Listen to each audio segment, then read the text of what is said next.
नमस्कार and welcome to Bharat affairs. तो आज के टाइम में वेस्ट एशिया में जो कॉन्फ्लिक्ट देखने को मिल रहा है, जिसके कारण शिपिंग कंपनी जो है ये अपनी शिप्स को दुबई के जेबल अली ट्रांसशिपमेंट पोर्ट को एक्सेस न करके इसे डाइवर्ट किया जा रहा है। और इस तरह यहाँ पर सैकड़ों में शिप्स है जो वेस्ट एशिया के ट्रांसशिपमेंट हब को यहाँ पर एक्सेस नहीं कर रहे हैं। और इस कारण जितने भी शिपिंग कंपनीज है ये अपने शिप्स को भारत की तरफ रीरूट कर चुके हैं। और रिसेंटली इसी के कॉन्टेक्स्ट में केरल का जो विजिंजाम ट्रांसशिपमेंट पोर्ट है, जिसे पिछले साल इनॉग्रेट किया गया था, यहाँ पर एक हिस्टोरिक मोमेंट को विटनेस किया गया है, क्योंकि दुनिया भर के 100 के अराउंड में जो शिप्स हैं ये केरल के विजिंजाम ट्रांसशिपमेंट पोर्ट पर या तो कतार के लिए खड़े हैं बर्थ के लिए या फिर बर्थिंग के लिए यहाँ पर डिमांड की जा रही है। आप यहाँ पर देख पाएंगे इसके रिगार्डिंग जो आर्टिकल है 100 शिप्स 1 डेस्टिनेशन, और इसको लेकर शशि थरूर जी की तरफ से भी इस हिस्टोरिक मोमेंट को यहाँ पर हाईलाइट किया गया है। आप यहाँ पर भी देख पाएंगे the state of Hormuz crisis has shifted global shipping eyes to my constituencies, क्योंकि जो तिरुवनंतपुरम है जहां पर विजिंजम पोर्ट हमें देखने को मिलता है, यहीं पर सडनली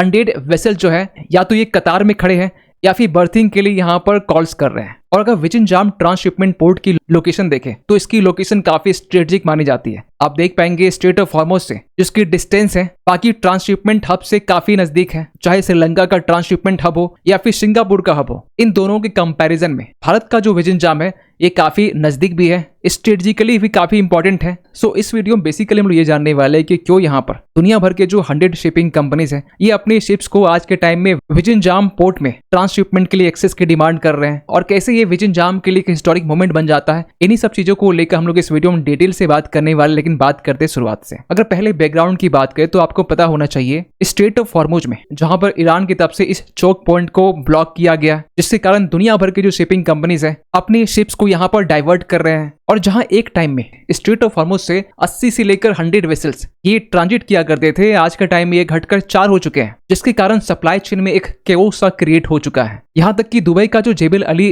ट्रांसशिपमेंट पोर्ट है इसे भी जो शिपिंग कंपनीज है ये अवॉइड कर रहे हैं और अपनी शिप्स के लिए एक ऑल्टरनेटिव हब की यहाँ पर तलाश कर रहे हैं, जिसमें यह कहा जा रहा है कि इन 100 शिपिंग कंपनीज में से कुछ तो यहाँ पर यूरोपियन कंट्रीज के हैं, कुछ यहाँ पर एशियन कंट्रीज के हैं। और ट्रांसशिपमेंट पोर्ट का काम ही ये होता है कि बड़े बड़े जो लार्ज कंटेनर होते हैं इसे ट्रांसशिपमेंट पोर्ट में लाया जाता है और इसे छोटे छोटे कार्गोज में जो भी गुड्स है इसे ट्रांसफर किया जाता है, और इसके लिए जो भी चार्जेस हैं यहाँ पर उन कंट्रीज की अथॉरिटीज को यहाँ पर देने पड़ते हैं। देखिए, और अगर इंडो पैसिफिक रीजन में देखें तो 2025 से पहले कोलंबो का जो ट्रांसशिपमेंट हब है और सिंगापुर का जो पोर्ट है, इन दोनों हब का जो यूज है ये बड़े स्तर में हुआ करता था। इवन कि भारत भी अब तक कोलंबो पोर्ट का यूज करता रहा है, लेकिन विजिंजाम ट्रांसशिपमेंट जो पोर्ट है जिसको लेकर जो ग्लोबल शिपिंग कंपनीज है एक ऑल्टरनेटिव के रूप में यहाँ पर देख रही है, अपना इंटरेस्ट यहाँ पर शो कर रही है। और इसी के कॉन्टेक्स्ट में केरल के विजिंजाम पोर्ट पे 100 शिपिंग कंपनी जो है ये अपने शिप्स को यहाँ पर बर्थ करने के लिए या तो कॉल कर रहे हैं या फिर ये कतार में खड़े हैं। और इसे पहली बार देखने को मिल रहा है कि भारत का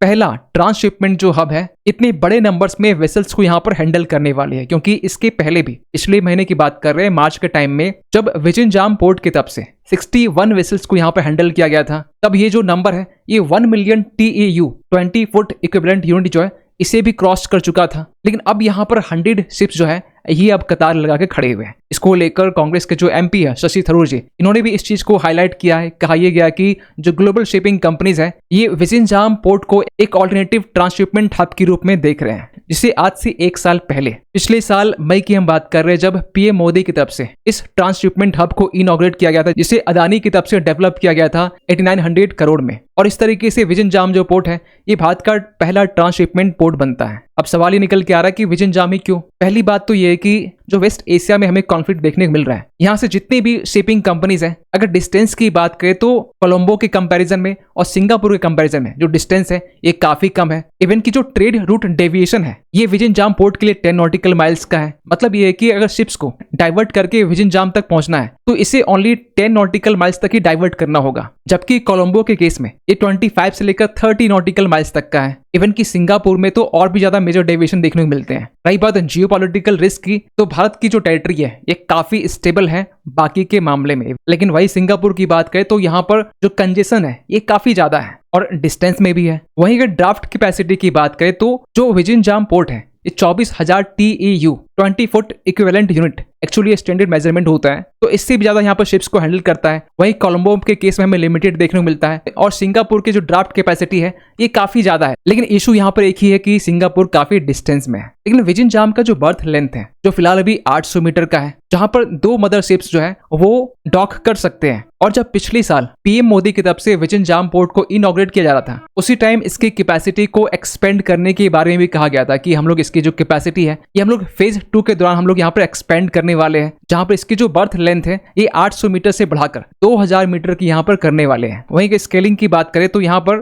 करंट जो स्केलिंग है ये 1 मिलियन TEU है, इसे बढ़ाकर यहाँ पर 2029 तक में 5.7 मिलियन TEU यहाँ पर करने की बात की जा रही है, जिसको लेकर इसी साल जनवरी के टाइम में एक मैसिव 16,000 करोड़ का यहाँ पर जो इन्वेस्टमेंट प्लान है इसको लेकर अनाउंस किया गया था। और जब विजन जाम ट्रांसशिपमेंट पोर्ट को डेवलप किया जा रहा था उस टाइम में काफी हर्डल्स भी आ रहे थे। इवन की स्टेट गवर्नमेंट का यहाँ जो कॉर्पोरेशन है वो भी हमें देखने को नहीं मिल रहा था। लेकिन सेंट्रल गवर्नमेंट की तरफ से यहाँ पे स्मार्ट प्ले करते हुए जो विजन जाम पोर्ट है इसी सागरमाला से यहाँ पर कनेक्ट कर दिया गया। इवन की विजन जाम के साथ साथ जो अजिकल पोर्ट्स है इसे भी यहाँ पर कनेक्ट किया गया। लेकिन जो विजन जाम पोर्ट है ये काफी ज्यादा सुर्खियों में था। खैर विजन जाम ट्रांसशिपमेंट पोर्ट के बाद में भारत का दूसरा या हम ये भी कहें कि one of the largest international container transshipment port जो कि गलाथिया बे में बनने वाला है। अगर आप मैप में देखें तो अंडमान निकोबार में जो ग्रेट निकोबार आइलैंड है जो निकोबार के जस्ट सदर्न पॉइंट में देखने मिलता है, यहाँ पर इसे बिल्ड करने की बात की जा रही है, जिसको लेकर हमने पहले भी वीडियो बनाया है। और सबसे अच्छी बात यहाँ पर यह कि इसे ज्वाइंट वेंचर्स के थ्रू से बनाया जा रहा है, जहां पर 55% जो स्टेक है ये प्राइवेट कंपनीज के पास में रहने वाली है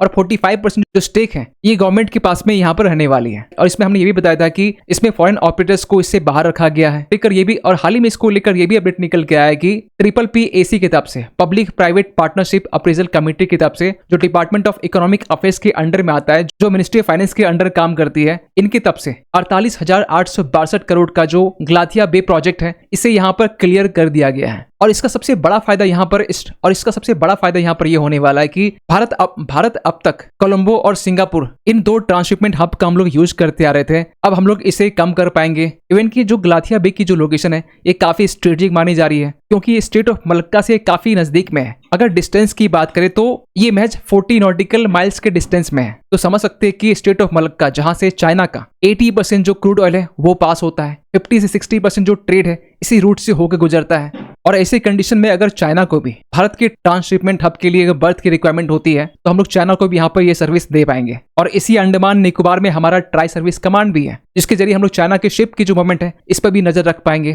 खैर आप क्या सोचते हैं पूरे अपडेट को लेकर कमेंट कीजिएगा। मिलते किसी अगले वीडियो में, तब तक के लिए थैंक यू सो मच।